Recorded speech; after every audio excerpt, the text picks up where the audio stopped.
So some pretty intense moments today over on the Hill with the Homeland Security Secretary facing questions about her department, which, remember, is shut down right now, has been for a couple of weeks. With Kristi Noem making her first congressional appearance since two people were killed by the feds in Minnesota in January. At the time, she called them domestic terrorists, which she was pressed on today. And she even took some heat from senators inside the president's own party. So this is from Republicans here. Listen to this. Quality matters, not quantity, quality.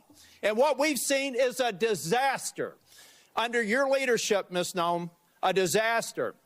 What we've seen is innocent people getting detained that turn out are American citizens. Spicy. Julia Ainsley has been all over the story. Spicy from somebody who's not running for re-election, Senator Tom Tillis from North Carolina on the Republican side, who also laid into Kristi Noem about this anecdote she shared, and it sort of got widely picked up about the time she shot a puppy, Cricket.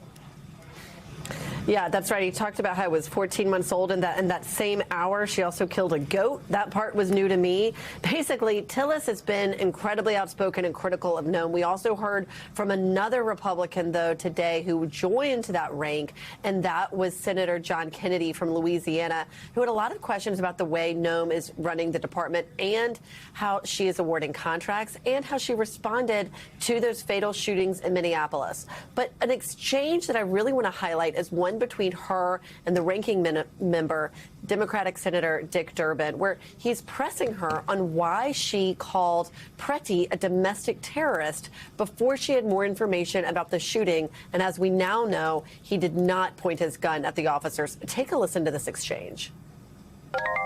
How did you think that calling them domestic terrorists at that scene was somehow going to calm the situation?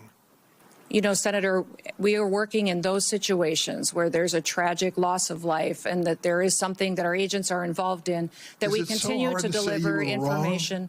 Is it so hard to say you were wrong? We continue, as these investigations continue to go, we will provide, I absolutely strive to provide factual information, and we'll continue to do that. And when you fail, do you admit it publicly? Absolutely. We always know that there's room for improvement.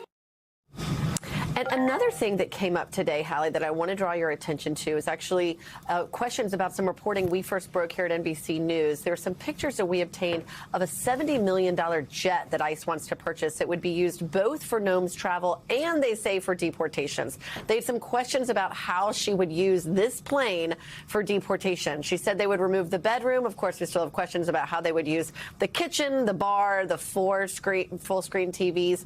All of this, Hallie, comes amid a major DHS shutdown and questions about Noem's leadership as the agency and the administration pivots on how they're handling deportations. We thank you for watching, and remember, stay updated on breaking news and top stories on the NBC News app or watch live on our YouTube channel.